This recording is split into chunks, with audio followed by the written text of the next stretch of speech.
Okay, Assalamualaikum warahmatullahi taala wabarakatuh.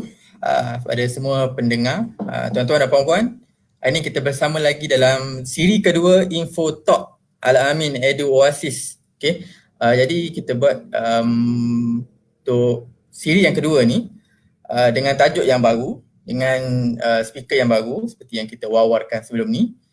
Jadi kepada yang mungkin sedang online sekarang di Facebook, boleh ikuti kita punya Info Talk, perbincangan dan juga kita punya sembang santai lah Info Talk ni.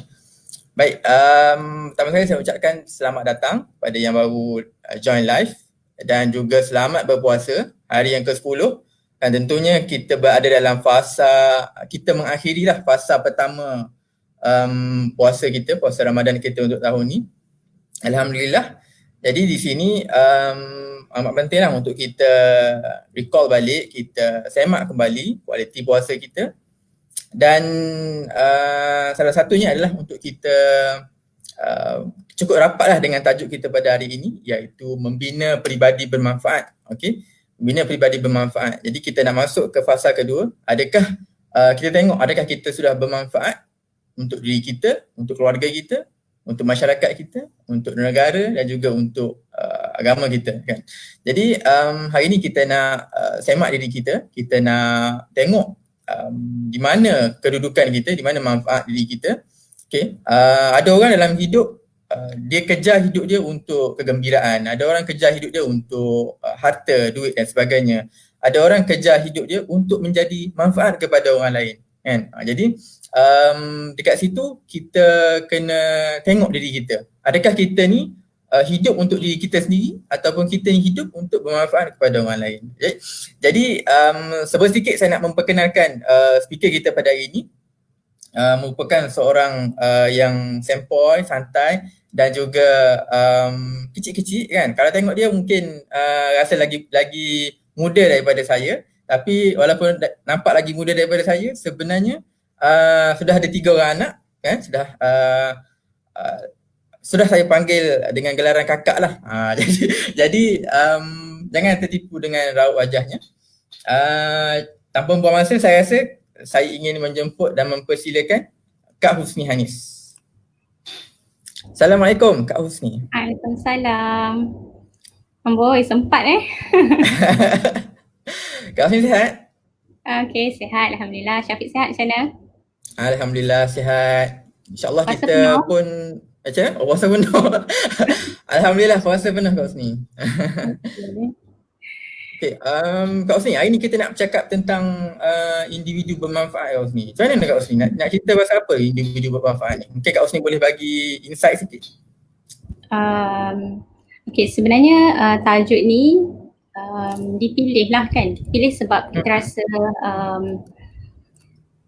macam Syafiq cakap tadi, ada orang matlamat hidup dia macam mana kan. So macam mana kita nak menjadikan kehidupan kita ni, kita ada satu hala tuju, kita ada vision, tapi kita nak capai vision tu kita nak orang lain sama-sama dengan kita supaya mencapai vision tu. Dan vision kita punya ultimate goal sebenarnya adalah kita nak masuk syurga Allah kan. Tapi nak masuk syurga Allah bunyi dah senang, tapi nak masuk tu bukan senang kan. So dan kita nak masuk seorang-seorang. Kita nak masuk dengan kalau boleh dengan semua orang yang kita sayang, kalau boleh dengan semua orang lah. Jadinya untuk masuk sama-sama tu kita nak sama-sama jadi orang baik, bermanfaat untuk satu sama lain, macam tu lah. So daripada situlah timbulnya tajuk ni lah untuk di-sharekan. Okay, kita hari ni kita nak membina individu bermanfaat. Okay, sama-sama kalau ada komen-komen bermanfaat, kalau ada individu bermanfaat yang mungkin sedang menonton kita hari ini, mungkin boleh komen sedikit. Kita nak berinteraksi. Assalamualaikum, Muhammad Khairul Anwar. Okay. Mungkin boleh komen daripada mana, mungkin boleh komen jelas ke tak, clear ke tak. Kita nak tengok macam mana kita punya live pada pagi ini. Okay. Okay Kak Husni, kalau kita tak lengah-lengah lagi, saya nak tanya soalan pertama lah kepada Kak Husni. Okay. Kenapa kita kena jadi individu bermanfaat sebenarnya? Tak boleh ke kalau kita tengok hari ni ada je orang yang tak pedulikan orang lain, maksudnya dia minding his own business. Dia bangun pagi, pergi kerja, dia balik kerja, lepas tu dia tidur, dia jaga makan minum anak bini dia, tapi dia tak kisah pasal orang lain. kenapa tak boleh jadi macam tu? Kenapa kita perlu menjadi individu bermanfaat? Okay, kalau kita baca Al-Quran dalam surah Al-Baqarah ayat 195, Allah berfirman dengan bermaksud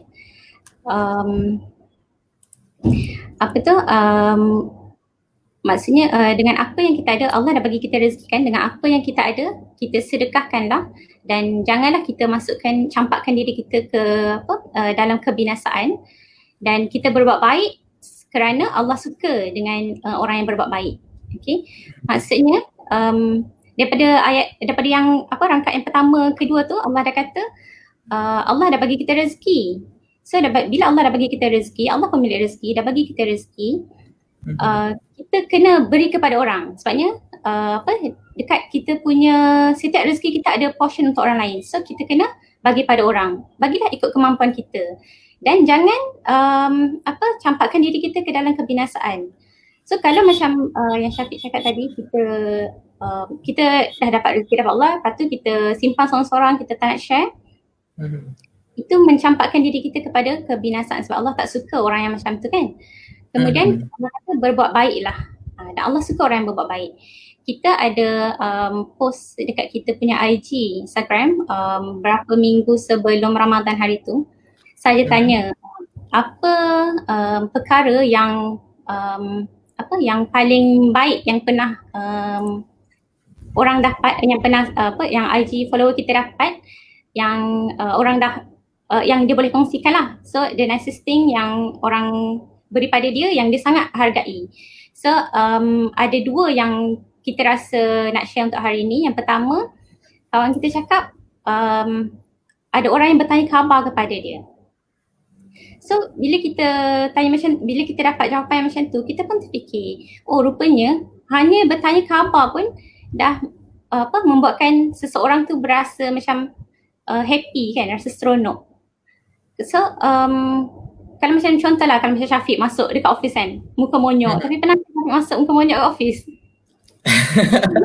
Ada kat sini. Tapi contohlah kan, kalau Syafiq masuk office muka monyok je, lepas tu kita nampak kita buat tak tahu je, biarlah Syafiq tu buat kerja je lah. Syafiq rasa apa? Rasa macam nothing lah, rasa macam tak wujud. Rasa macam ada orang ke tak ada orang ni kan. Berbanding kalau kita nampak Syafiq macam tu, tapi kita tanya Syafiq okey hari ni? Umi sihat kat kampung? Contohlah kalau kita tanya apa Syafiq punya perasaan? Happy? Lebih maksudnya rasa dihargai kan. Macam tu lah. So, rupanya dengan bertanya khabar, walaupun hanya bertanya khabar pun dah membuatkan seseorang rasa gembira. So kita rasa itu pun adalah salah satu kebaikan lah. Lagi-lagi macam sekarang MCO kan, kita tak boleh nak balik kampung, tak boleh nak visit family. So kalau ada masa untuk WhatsApp ke telefon ke, cubalah luangkan masa sikit tu untuk bertanya khabar. Lepas tu yang kedua, ada kawan share ada orang yang tolong dia dalam keadaan dia kesusahan. Untuk kes ni masa tu dia nak balik kampung. Lepas tu dia ada bawa anak kecil lah, anak dia rasanya yang sulung tu macam lebih kurang Ibrahim ke Muhammad dalam 4-5 tahun macam tu. Kalau tak silap lah ke 3-4 tahun lebih kurang macam tu. Dalam masa yang sama dia bawa baby. So bila nak balik kampung ada bag jugalah kan. Lepas tu dia naik public transport. Kemudian ada orang lelaki datang tolong, hulurkan bantuan lah. So strangers lah datang tolong. Dia kata benda tu yang membuatkan dia rasa sangat menghargai lah situasi momen-momen macam tu. Sebab sekarang kalau kita tengok orang, bila kita nampak orang susah kita tak tolong kan. Kalau macam kita nampak orang buta tepi jalan pun kita macam teragak-agak nak tolong ke tak kan. Tapi kalau untuk kes ni dia sangat menghargai orang yang tolong dia tu. Sebab dia kata masa tu memang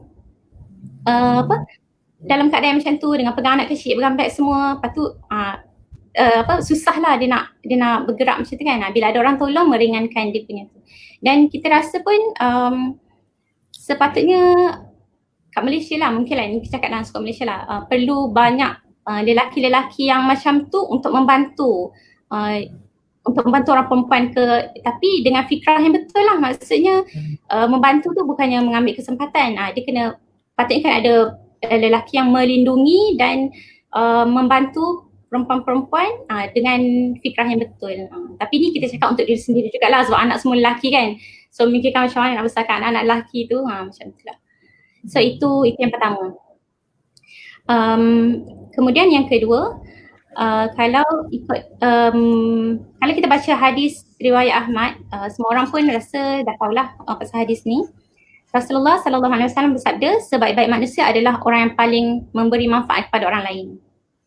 Kan macam Syafiq. Bila Syafiq dengar ni, Syafiq mesti macam terbayang siapa kita punya sumber inspiration kan. So nak tanya Syafiq, siapa Syafiq punya orang yang Syafiq rasa macam bila Syafiq tengok dia terinspirasi untuk membuat kebaikan? Kalau saya sendiri lah, jujur lah, macam orang yang individu yang saya rasa terinspirasi tu boleh jadi anybody. Kalau saya lah.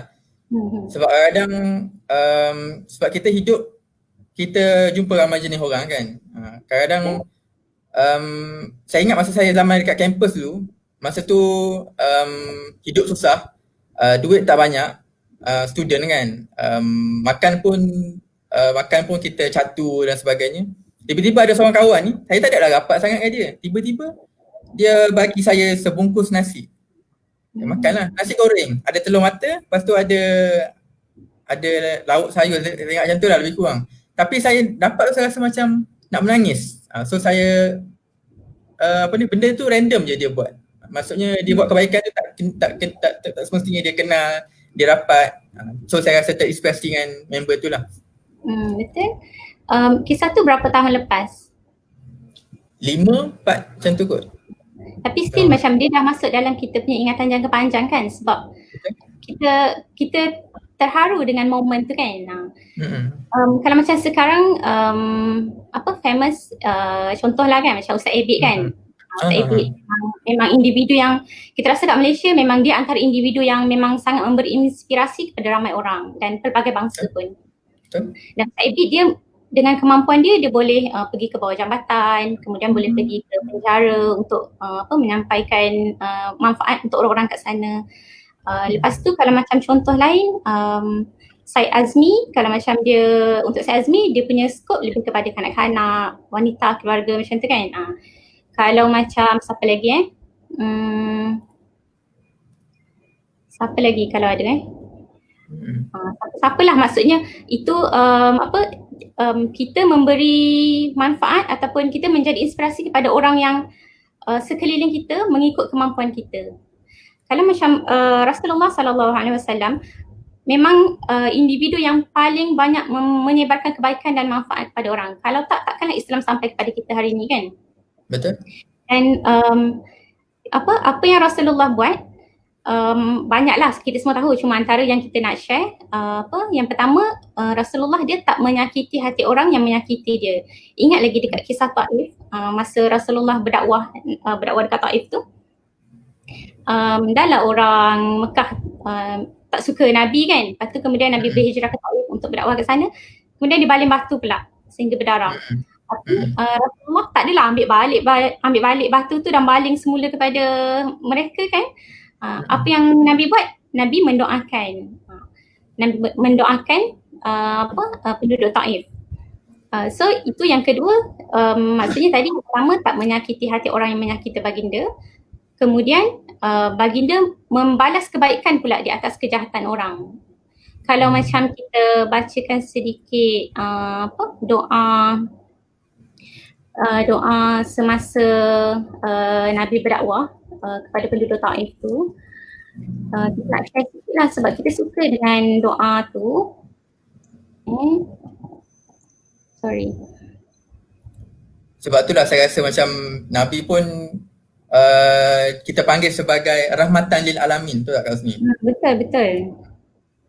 Okay. Sebab dia punya manfaat tu terlalu tinggi kan? Sedangkan sudah beribu tahun pun kita masih lagi macam terkenang-kenang pada Nabi kan.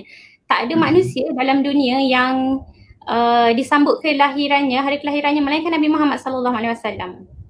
Macam itulah baginda diagungkan. Okey, doa yang kita boleh share, doa Nabi ketika di Taif. Ya Allah, kepadamu aku mengadukan kelemahan dan kekuatanku. dan sedikitnya kemampuanku serta kehinaanku di hadapan manusia. Wahai sebaik-baik pemberi kasih sayang, Engkaulah Tuhan orang-orang yang lemah dan Engkaulah Tuhanku. Kepada siapakah Engkau serahkan diriku? Kepada orang yang jauh menggangguku atau kepada musuh yang mengawasi urusanku? Asalkan Engkau tidak marah kepadaku, maka tiada keberatan bagiku. Akan tetapi kemurahanmu jauh lebih luas bagiku. Aku berlindung dengan cahaya wajahmu yang menerangi seluruh kegelapan dan akan memberikan kebaikan segala urusan dunia dan akhirat, dan untuk melepaskan aku dan marahmu atau menghilangkan murkamu dariku. Hanya kepadamu aku merintih dan mengharapkan keredaanmu, dan tidak ada daya dan kekuatan kecuali denganmu. Bila baca doa ni kita rasa macam hati kita rasa sayu lah, sebab tak terbayang macam mana susahnya Rasulullah dekat Taif yang berhadapan dengan musuh dia, kemudian nak membalas balik kejahatan dengan kebaikan tu kan. Kalau kita pun belum mampu lagi lah kan. Orang kalau macam contohlah bawa kereta, orang horn kita nak balas horn balik macam tu kan.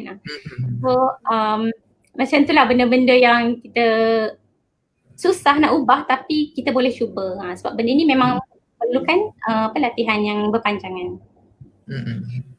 Okay, satu lagi yang kita boleh share, kalau ikut hadis riwayat Muslim, hadis yang biasa kita dengar juga, kenapa kita nak kena jadi individu bermanfaat ni, sebab apabila seseorang meninggal maka terputuslah amalannya kecuali 3 perkara, iaitu sedekah jariah, ilmu yang bermanfaat dan anak yang soleh.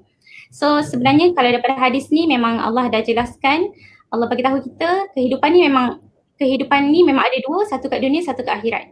So dekat akhirat tu memang sure akan adalah memang, dan itu yang kekal selamanya. Jadinya sebelum kita mencapai kehidupan ke akhirat, kita dekat dunia ni kita cubalah dapatkan 3 perkara tu sebelum kita meninggal dunia lah, macam tu lah. So itulah kot untuk menjawab soalan. Okay Kak Husni, kita ada interaksi sikit dengan pendengar kita. Katanya Hidayah Rahmalan, Puan Hidayah Rahmalan, dia kata okey, Melaka clear tapi line sana mungkin slow. Dia kata terputus-putus sikit. Okay, so mungkin kita boleh kena cakap kuat sikit kot kan. Kata kadang-kadang dengar, kadang-kadang tak dengar daripada admin kita bagi tahu. Alright, okay. InsyaAllah kita cuba. Kita teruskan, kita cuba Okay, kita terus dengan soalan seterusnya. Okay Kak Husni, tadi kita dah cerita tentang kenapa kena jadi individu bermanfaat.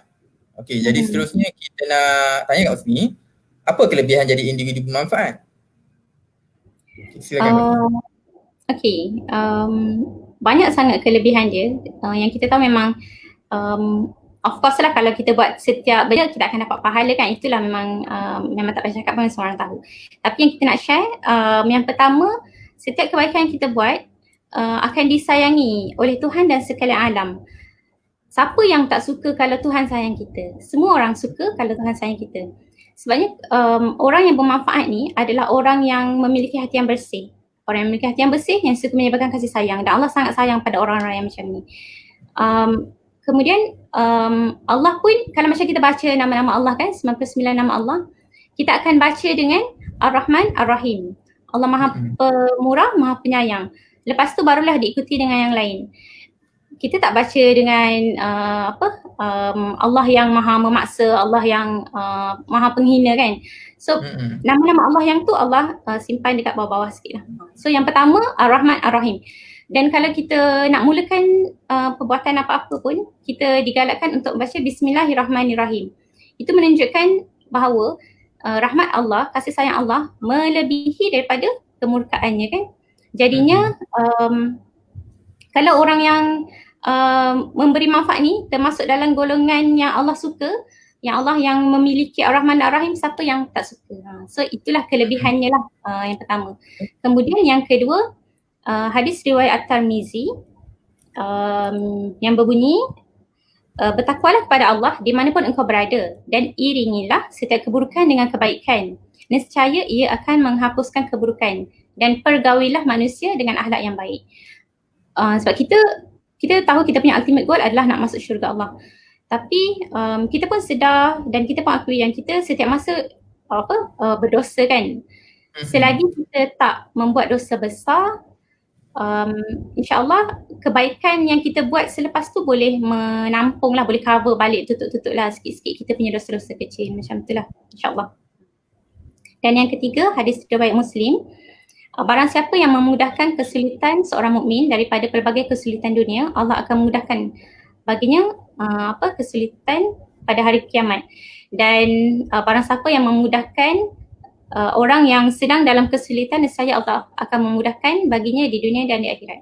So maksudnya kalau kita tolong orang susah, bukan sahaja kita dapat dekat dunia, kita akan dapat juga ke akhirat. Macam cerita Syafiq tadi, mungkin sebelum Syafiq diberi rezeki kawan datang tolong macam tu kan, macam tanpa disangka-sangka dapat nasi lemak macam tu kan, mungkin sebelum tu Syafiq ada buat satu kebaikan yang kadang kita sedar ke, kita tak sedar ke, dan selepas tu bila masa Syafiq rasa susah sikit, Allah datang orang lain pula untuk bantu, macam tu lah.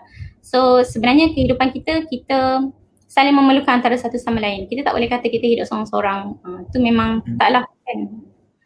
So macam tu lah. Betul Kak Husni, saya rasa macam benda tu berkait kan. Kalau mak saya selalu pesan lah masa kecil-kecil dulu, kalau apa ni, mak saya suruh saya tolong adik saya ke, tolong kakak saya ke, mak saya akan sebut macam ni, tolonglah. Saya kata, buat apa tolong, malah tolong kan. Mak saya dia akan cakap, kalau api tolong kakak kan, Allah akan tolong api. Maksudnya dia bagi psycho macam tu lah. Sebab saya rasa kalau kita buat baik apa-apa pun, ada kebaikannya di lain tempat pula, lain masa pula. Macam juga kita bagi sedekah kalau ataupun kita bagi hadiah kat orang semua kan. Allah dah janji dah, memang kita takkan miskin kalau dengan bagi sedekah kat orang kan. Sebab tu lah, saya tengok macam Ustaz Ipit ataupun siapa-siapalah yang buat kebajikan, bagi sedekah semua ni, dia orang ni tak susah pun. Maksudnya Allah bagi rezeki kat dia orang kan. Mungkin orang kata apa macam kalau macam kan kita selalu dengar orang kata orang tamak selalu rugi kan. Tapi kalau kita tengok orang tamak ni nampak macam mana ada rugi, macam untung je kan. Sebab contohlah kalau macam orang yang dah kaya, dia ada duit yang banyak, lepas tu dia simpan duit dia tak nak bagi orang, dan kita rasa macam dia okey lah sebab dia dia ada duit banyak, so boleh simpan sendiri. Tapi sebenarnya kalau dia bersedekah, memberi sedikit harta dia kepada orang lain, itu membuka peluang lagi untuk dia dapat lebih banyak lagi. So sebenarnya memang orang tamak selalu rugi tu memang betul, tapi dalam konteks yang kita tak nampak dengan mata kasar lah macam tu. Saya anggaplah macam kalau kita bermanfaat ni kan, macam kita ni sebuah gelas. Kalau kita isi air dalam gelas tu, kita isi tanpa henti, air tu akan melimpah dan membazir. Tapi kalau kita isikan air daripada gelas tu, kita isikan kepada gelas-gelas lain yang mungkin kosong, kita dapat isi air dalam gelas kita dengan lebih banyak, dan manfaatnya akan lebih tersebar, lebih luas. Betul tak Kak Husni? Betul. Okey, kepada yang baru baru menyertai kita dalam rancangan rancangan kita dalam Info Talk Live Al-Amin Radio Oasis, selamat datang. Okey, sekarang kita bersama dengan Kak Husni, kita berbincang berkenaan dengan tajuk membina peribadi bermanfaat. Okey, kita nak ambil satu interaksi daripada seorang pendengar kita, Morir dari Amor. Sesiapa je yang buat baik, saya akan terinspirasi dan mudah berasa jealous dengan kebaikan yang mereka lakukan. Kita selalu dengar buat baik berpada-pada, tapi prinsip saya buat baik selagi boleh walaupun dengan orang yang pernah sakiti kita. Saya pegang prinsip itu sebab saya nak Allah sayang. Alin, apa komen Kak Husni? Betul. Walaupun orang kata buat baik berpada-pada, tapi memang sebenarnya macam yang Alin berpegang tu lah, kita buat baik selagi boleh. Dan kita buat baik ikut kemampuan kita. Contoh kalau macam kalau macam kita bawa kereta ke, macam bawa motor ke kan, kalau kita nampak ada orang kat tepi jalan macam tengah susah, kita nak tolong masa tu, contoh lah, kita tak boleh nak tolong, ataupun kalau kita boleh tolong, tumpangkan dia, macam dia tengah jalan kaki ke, kalau kita boleh tumpangkan dia, baguslah kita tumpangkan dia dan bawa dia ke mana yang hendak dituju. Tapi kalau macam kita tak boleh tumpangkan dia, mungkin kita boleh doakan, walaupun hanya sekadar doa, ataupun mungkin kita sedekahkan Al-Fatihah untuk dia. Mungkin dengan tu pun adalah satu kebaikan yang kecil, tapi mudah-mudahan Allah terima, InsyaAllah. InsyaAllah kan. Sebab kita tak tahu, mata manusia, kita hanya nampak benda tu sekadar had pandangan kita. Betul tak Rosmi? Tapi kalau kita tengok dengan pandangan Allah SWT, Wallahu ta'ala alam, kita tak tahu macam mana Allah melihat kebaikan yang kita buat ataupun keburukan. Sebab kita mungkin rasa benda tu kecil, tak ada makna, tak signifikan. Tapi mungkin bagi setengah orang tu benda tu sangat besar kan. Mungkin kalau kita ni diberikan rezeki yang lebih senang hidup kita kan, kita rasa satu paket beras tu tak ada apa-apa sangat kan, berapa ringgit baru kan. Tapi ada orang mungkin dia kena kerja mungkin dekat dengan sebulan, mungkin dekat dengan lama baru boleh rasa makan beras. Sebelum ni dia makan gandum ataupun dia makan benda yang susah lah kan, susah nak dapat. Okey Kak Osni, okay, pada pendengar kita saya jemput lah, mungkin ada nak bagi pendapat ke, nak bagi pandangan ke. Saya tengok ni ada yang memerhati ni kan, ramai juga. Okey, kita terus dengan soalan yang ketiga. Apa tips daripada Kak Osni yang mungkin boleh kita share untuk membina peribadi bermanfaat? Itulah nak cakap macam pandai, sebenarnya taklah pandai sangat. Cuma kongsilah sikit kan. Kita reflect balik hadis yang tadi tentang jika seseorang meninggal dunia akan terputus 3 amalan. So yang pertama disebutkan sedekah jariah. Jadinya kalau kita ada duit lebih sikit, mungkin lebih sikit beban orang lain, kita sedekahlah duit tu. Tapi kalau kita tak ada duit, ataupun kita punya harta tu sekadar cukup untuk diri kita je lah, tak kurang berkemampuan kan. So kita boleh bagi apa? Kalau macam kita jenis orang yang pandai bercakap, macam Syafiq pandai cakap kan, jadi moderator setiap kali, macam tu lah cara untuk membuat kebaikan tu. Kemudian ataupun sekurang-kurangnya kita berkata-kata baik. Berkata-kata baik, mendoakan itu pun adalah kebaikan juga yang boleh kita buatlah, kita cuba kan. Kemudian yang kedua, kita selalu dengar hadis yang hadis daripada riwayat Bukhari yang dikatakan sampaikanlah kalian daripadaku walaupun sepotong ayat. Kalau kita ada satu ilmu, kita sampaikan. Sebenarnya kadang kita rasa ilmu kita ni dah lah tak seberapa. Contohlah macam kita sendiri pun lah, macam kita nak share topik ni, kita rasa macam lah semua orang tahu pun. Tapi mungkin kita rasa semua orang tahu, tapi sebenarnya mungkin ada juga orang yang tak tahu. Ataupun kalau untuk orang yang tahu sebagai peringatan semula ke macam tu lah. Cumanya kalau macam bab nak berkongsi ilmu ni, sebab sekarang dah macam-macam kan, so kita kena hati-hatilah. Kita kena tengok daripada sumber mana yang kita ambil. Kemudian kalau kita nak kongsikan tu, kita tengoklah platform yang macam-macam lah. Ikutlah ke kreativiti masing-masing. Cuma kalau macam kita nak dari segi, kalau macam untuk kita nak membaca, kalau boleh pilihlah bahan bacaan yang baik, sebab bahan bacaan yang baik ni akan membantu kita untuk berfikir dengan lebih baik dan menghasilkan buah fikiran yang bagus. Hari tu kita tengok Niloufar punya talk dengan Tun Mahathir Mohamad kan. Kita ingat Tun Mahathir ada kata macam mana kita nak tahu diri kita 5 tahun akan datang adalah macam mana kita tahu diri kita 5 tahun akan datang bergantung kepada apa yang kita baca sekarang. Jadinya kita selalu percaya apa yang kita baca, apa yang kita dengar, apa yang kita tengok, itu semua akan membentuk diri kita, membentuk kepribadian kita. Okey, kemudian yang ketiga, tadi yang pertama sedekah jariah, yang kedua ilmu yang bermanfaat, yang ketiga anak yang soleh. So sebenarnya untuk mendapatkan anak yang soleh ni bukan senang. Dia bukan senang bukan kenapa. Sebenarnya benda tu bermula daripada diri kita. Sama ada kita dah kahwin ataupun belum, kita memang kena struggle untuk jadi orang yang baik. Kalau macam diri kita sendiri pun nampak macam senang je didik anak tu kan. Tapi sebenarnya struggle behind tu, ya Allah, Tuhan jangan tahu. Tapi sebenarnya bukan kita seorang rasa macam tu, semua orang pun rasa macam tu. Macam mana nak mendapat anak yang soleh? Kita lah kena jadi soleh dulu. Jadi soleh untuk mak ayah kita, kemudian kita jadi soleh untuk Tuhan kita, macam tu lah.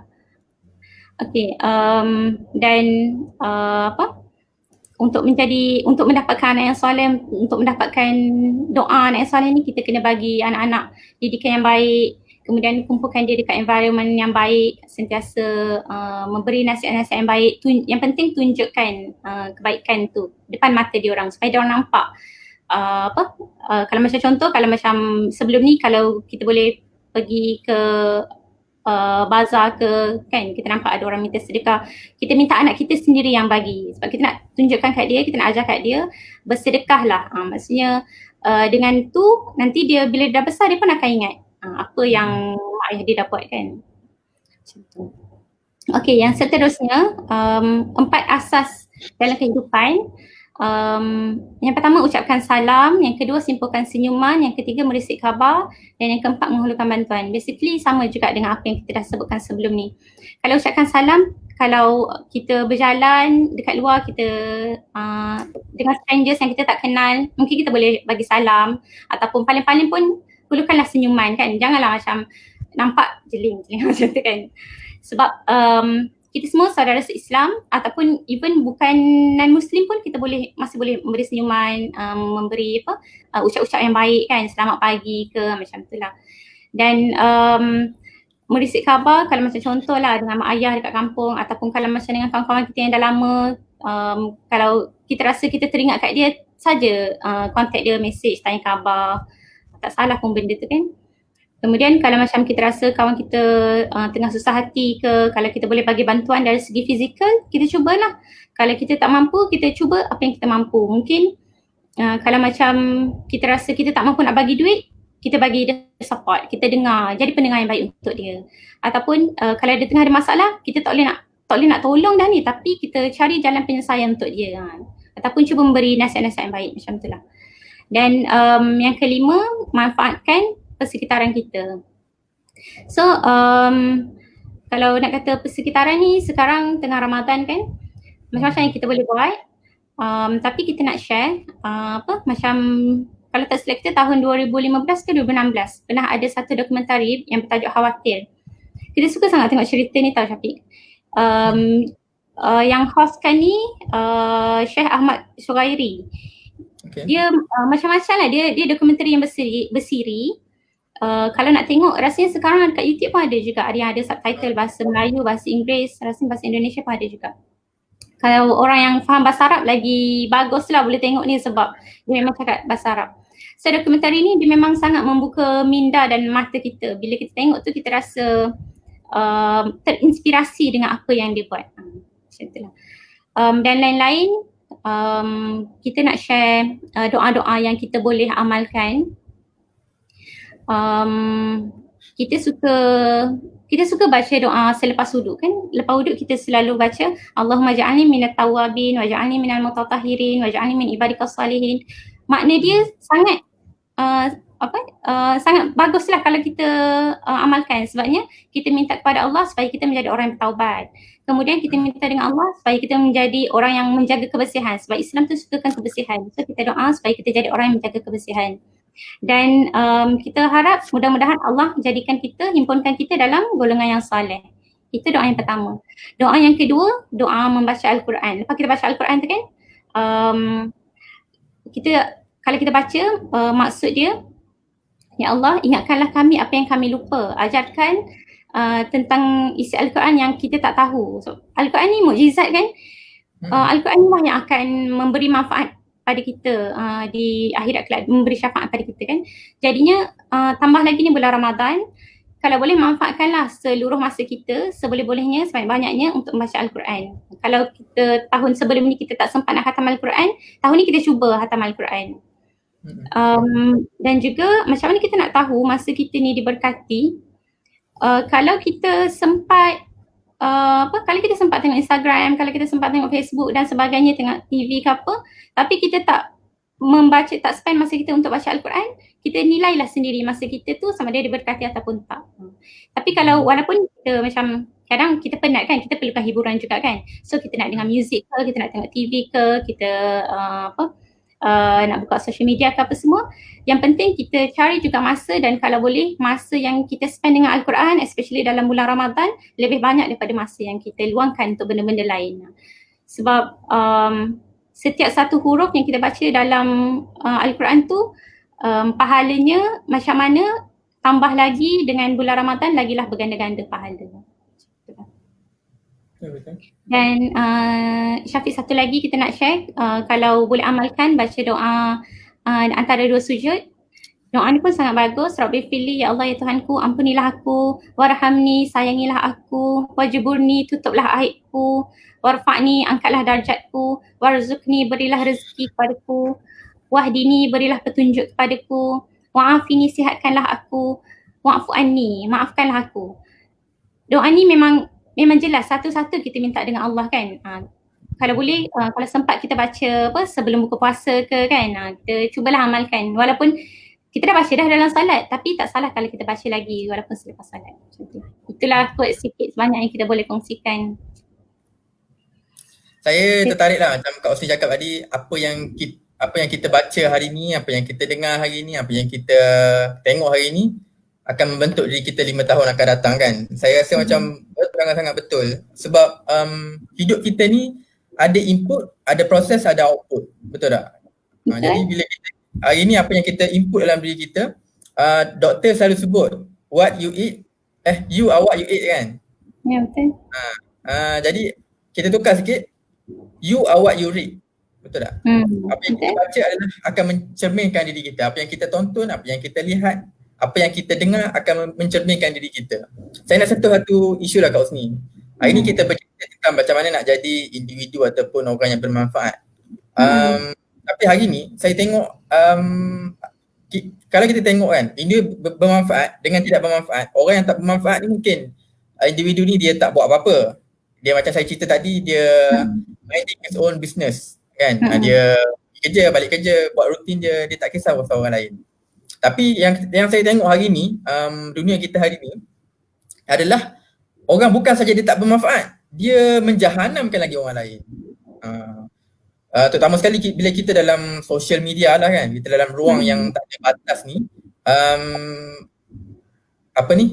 apa-apa benda baik pun orang buat boleh jadi dilihat dalam bentuk yang tidak baik dan diproses, kemudian outputnya adalah dia kena kecam, dia kena maki. Kalau kita contoh, ada kawan saya, mungkin semua tahu grup masak apa tak jadi hari ni kan. Pernah post ke kat situ? Tak pernah. Sebab setiap hari tak jadi. Okay. Jadi kawan saya ni dia post lah satu gambar. Okay, dia post satu gambar. Gambar dia tu sinki dapur dia. Dia bagi tips macam mana nak tanam cili dekat sinki lah. Okay, jadi biji-biji cili tu dia kata letaklah dalam botol tu. Kemudian bolehlah jadi cili kan, boleh digunakan untuk memasak. Kata. Saya tengoklah ada banyak komen positif, kata wah baguslah idea tips ni apa semua bagus. Lepas tu tiba-tiba ada seorang ni, bukan seorang lah, ramai juga yang komen, dia kata, kotornya sink. Kan, kotornya, tolonglah berus sink tu. Saya rasa macam kadang-kadang kita ni kalau tak boleh kata benda baik, kita ada jadi bermanfaat kepada orang lain, kita janganlah jadi memburukkan lagi orang lain. Janganlah bagi keburukan kepada orang lain. Dan benda ni merisaukan saya lah sebab Kak Osni cakap tadi, kita kadang-kadang lebih selesa meluangkan masa dekat media sosial berbanding kita meluangkan masa dengan Al-Quran, dengan majlis ilmu dan sebagainya. Jadi saya risau media sosial yang environmentnya yang toksik macam ni akan membentuk diri kita 5 tahun akan datang kan. Yang itulah yang merisaukan saya. Jadi saya rasa bahaya kalau kita kekal dalam keadaan macam tu. Jadi sebab tu penting untuk kita jadi bermanfaat dan kita mempengaruhi orang lain untuk bermanfaat juga. Sebenarnya Syafiq, hidup ni adalah pilihan kan. Kita yang pilih kita nak ke kanan atau ke kiri, ke depan ke belakang. Maksudnya kita yang pilih, kita yang menggerakkan kaki kita kan. Kita yang menggerakkan tangan kita. Kita yang membenarkan mata kita nak tengok apa. Kita yang membenarkan telinga kita nak tengok apa. Kita yang membenarkan lidah kita ni nak cakap apa kan. So macam itulah orang yang kalau dia ada hati yang baik, dia akan pandang semua benda nampak baik.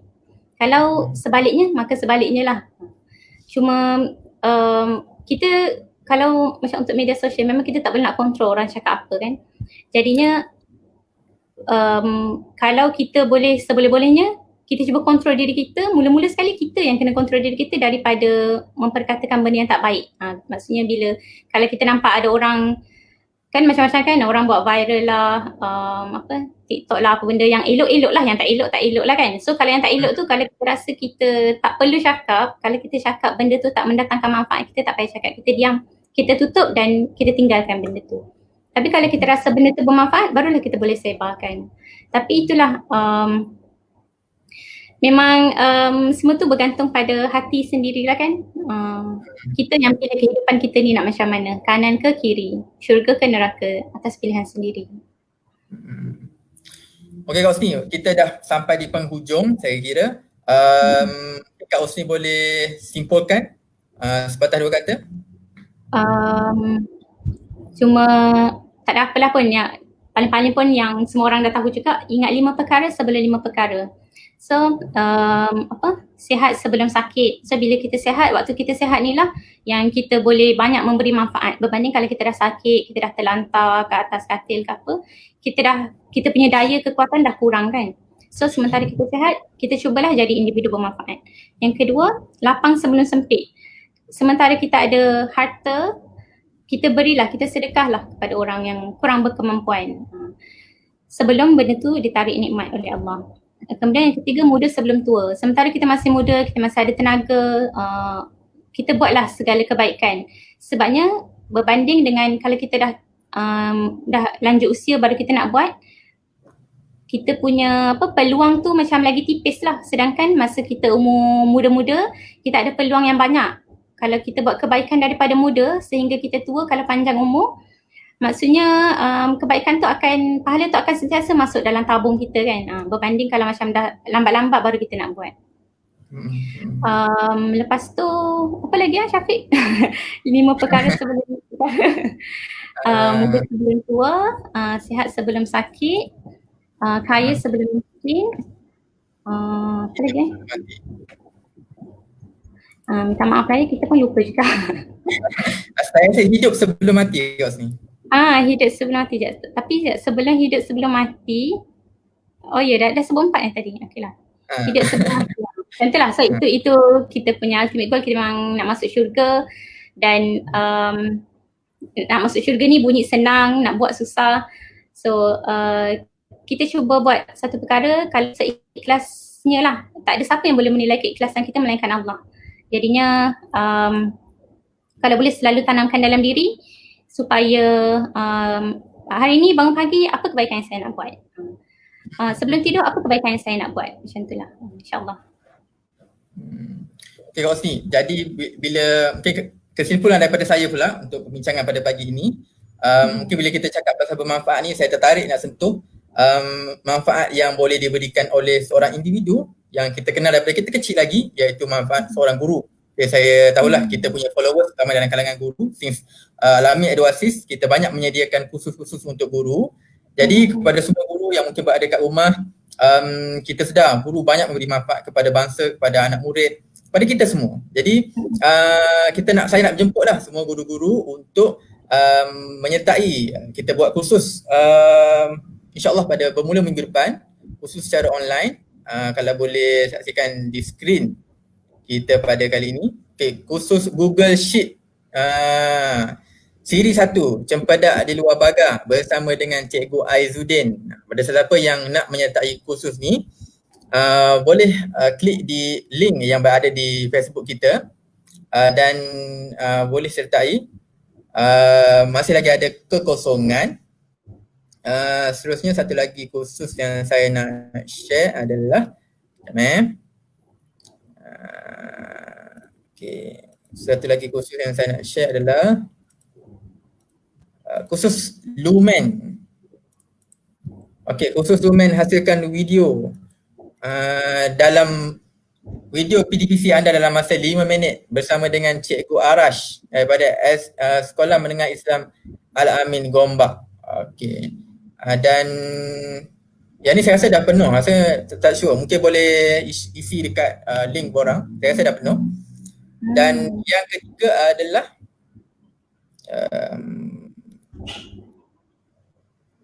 ni kursus nak hasilkan poster PDPC dengan mudah, cepat dan menarik. Jom belajar Canva bersama dengan Cikgu Syahira juga daripada Sekolah Menengah Islam Al-Amin Gombak. Jadi jangan lepaskan peluang. ramai-ramai cikgu boleh join. Boleh ajak cikgu-cikgu mana-mana sekolah pun. Kita nak belajar macam mana kita nak adopt dengan this new norm, this digital time kan. Jadi cara pembelajaran kita pun kita nak upgrade dan tingkatkan lah. Jadi EduAssist berikan peluang lah kepada guru-guru untuk belajar dan untuk nikmati ilmu baru ini dengan harga yang sangat menarik, iaitu RM15 sahaja. Okey. Ya, saya rasa Kak Osni ada nak share hadiah misteri pada tak adalah hadiah misteri pun. Cuma apa-apa yang kita sebutkan tadi tu mengenai membina peribadi bermanfaat, actually kita dah bukukan fresh lagi, baru buat semalam. So mungkin Syafiq boleh sharekan link tu dekat komen ke. So siapa-siapa yang menonton video ni dijemput untuk download, rasanya dia tak download tapi dia boleh baca secara online lah e-book tu, e-book membina peribadi bermanfaat. Dan kalau rasa apa yang maklumat yang dapat hari ni, info yang dapat hari ni baik dan berguna, bolehlah sebarkan kepada orang lain supaya diri kita dapat manfaat dan orang lain pun dapat manfaat. Dan satu lagi sebelum kita tutup, dalam surah Al-Isra ayat 7, Allah berfirman yang bermaksud, jika kalian berbuat baik, sesungguhnya kalian berbuat baik kepada diri sendiri. Maksudnya setiap apa yang kebaikan yang kita buat, hasilnya kita akan masuk tabung pahala kita sendiri, di samping untuk orang lain juga. So boleh klik pada link yang Syafiq dah bagi tu untuk dapatkan e-book free. Okey, akhir sekali saya ucapkan terima kasih kepada Kak Osni atas perkongsian yang sangat bermanfaat hari ini. Sangat bermanfaat, okey. Kena dengan tajuk kita hari ini, alhamdulillah. Okey, kepada semua yang ikut live kita pada hari ini, saya ucapkan terima kasih. Saya jemput share sebab kita akan tinggalkan video live ini di wall kita, Al-Amin EduAssist. Jangan lupa like. Okey, jadi selamat berpuasa, selamat bekerja yang mana dah mula bekerja untuk esok. Dan saya rasa itu je kot. Assalamualaikum warahmatullahi taala wabarakatuh.